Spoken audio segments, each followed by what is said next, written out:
Hey folks, I'm Kevin Iole. On Saturday, UFC 260 at Apex here in Las Vegas. The main event, a big one, a rematch of UFC 220, Francis Ngannou versus my guest, Stipe Miocic. And champ, let's start with this. So let's get the question that everybody wants to know the answer to as you go into this heavyweight title fight.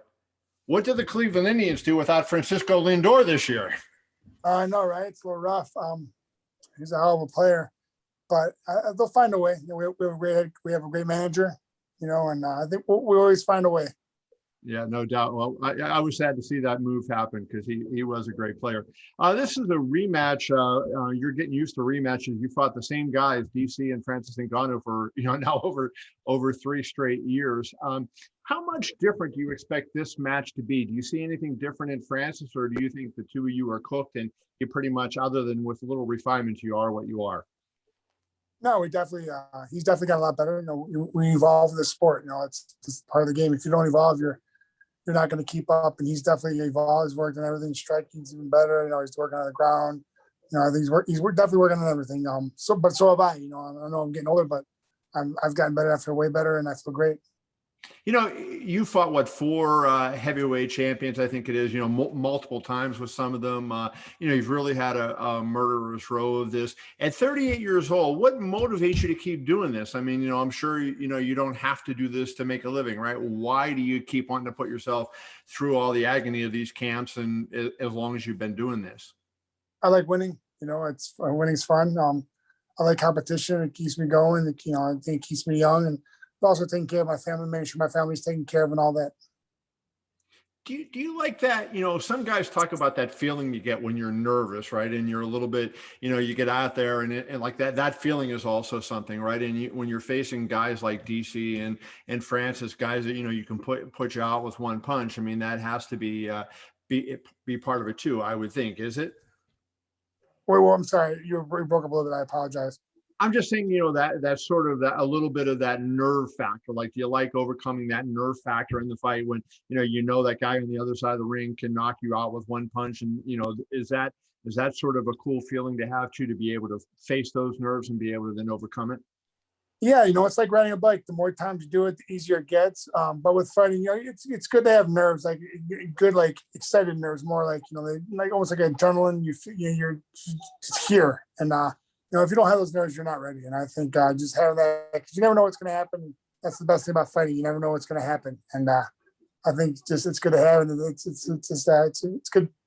This is nice. It's nice. Honestly, it's nice to have. When you look at the films, and I'm sure you've done that to a large degree, when you fought DC, the knockout punch that he threw at you at UFC, 226 is in tight, all in here. And you look at Francis, even his last fight, you referenced he's gotten better. He's fighting Jairzinho and everything is kind of wide outside the body. The fact that he throws those wide, I know he's very quick and very fast, but the fact is he throw those wide punches, does that give you that extra split second if you decide to shoot or to be able to move away to defend on those, because they're not as straight as say DC's were? Yeah, I mean, I think maybe a little bit wider it helps a little bit more. I think it definitely, you can see him coming. But he's got power and he is fast. But so maybe I just hopefully I do that on Saturday, which I plan to. But yeah, definitely I think a little bit wider helps a little bit more. I think the best punch is a straight punch, but but he's got good power, so you just got to watch out. It's heavyweight, so anything can happen. Right. I want to ask you this. I mean, everybody is enamored with power. That's why Mike Tyson, I think, when his exhibition fight last year with Roy Jones sold 1.9 million, pay-per-views, because people just love these knockout punchers and whatnot. So you're facing the guy that's reputed to be the Mike Tyson of MMA. Did Francis hit you the hardest of anybody, or did somebody else hit you even harder with a single punch than what he did? Well, I think everyone hits hard. I mean, he definitely called me some good shots. I think.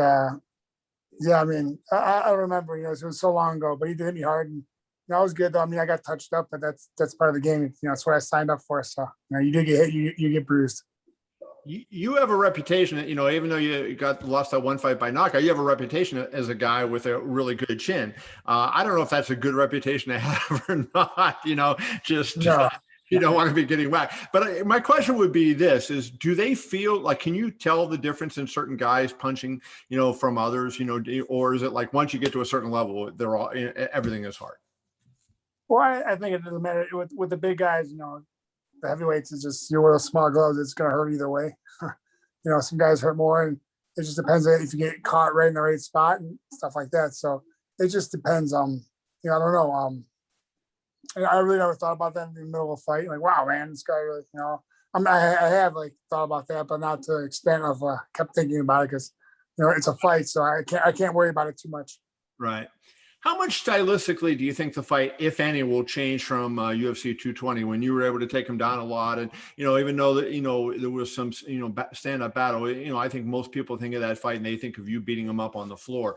Do you think stylistically it'll be similar to that? Or do you think because of the evolution of both of you guys that it'll be a different fight? I don't know. We'll see. Every fight's different. Definitely, like you said, he's gotten better. He's evolved. So have I. So, like I said, every fight's different. So we'll see what happens. Honestly, if it goes to ground, I'll be ready. If it doesn't, I'll be good on my feet. I'm not worried. I have the best coaches in the world. Given that you've, you had 3 in a row against DC, and I know it was a great friendly rivalry between the two of you. You proved yourself by winning those last 2. Are you glad just to see another face, even though it's a familiar one, but are you glad to see a different face and have a new challenge to train for? Is it kind of refreshing to not have to look at the same face all the time?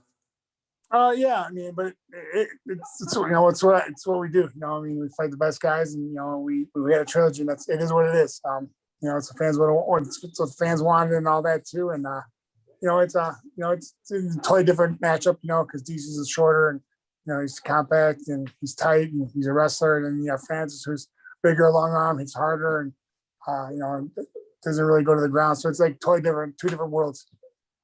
I want to ask you a question. 2 different worlds. Jon Jones is moving up now. A lot of people have asked you, what do you think of fighting Jon Jones? I want to ask you this from his perspective. Who do you think provides a more difficult matchup for him, you or Francis?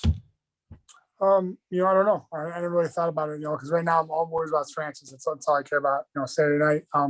But they both, they bring different things to the table, and no matter who it was, my coaches will be prepared. They're the best coaches in the world, man. They take care of me. We do a game plan, we watch everything, and we go over everything and make sure we're ready for the fight. Did you still train at home? Did you do your little? I know you had the place built up. Did you still do that for this fight? Yeah. Half there and half the gym. So, how much better is that for you? You referenced liking to be at home, not traveling. As you've gotten used to doing this because of COVID, is it something that even when COVID's gone, you'll continue to do? Yeah, there's no question. I just it's like a blessing in disguise. I'm home all the time, but I don't have to rush home to put my daughter to bed or I miss it.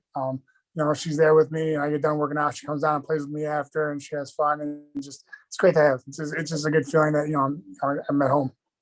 Do you think that might be something that keeps you in the game a little bit longer because, now you don't miss that time and, she's getting to the age now where, walking and talking and doing all those kind of things, right? The fact that, now you're at home and you reference you can see her more than as if you were spending, an hour commuting each way.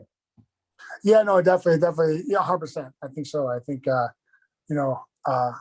it's just, yeah, it's just like I feel rejuvenated. I just feel like I have a purpose now, even more of a purpose because I don't have to worry about leaving at a certain time. I have to get there early or leave later or just stuff like that. So it's great to know that I can just go in the basement and have a gym down there and we can train down there. Let's wrap this up, Stipe. I know that a win is a win, and you just want to have that belt wrapped around your waist again on Saturday night. You say you will, but will it matter? Like if you're able to knock out the bully, knock out Francis, and put him away, will that mean any more to you than normal? Just that because he's the guy that's been blowing 20 seconds over Rosenstrike and all these unbelievable knockouts. If you're able to knock him out, will that have any extra special meaning to you or no?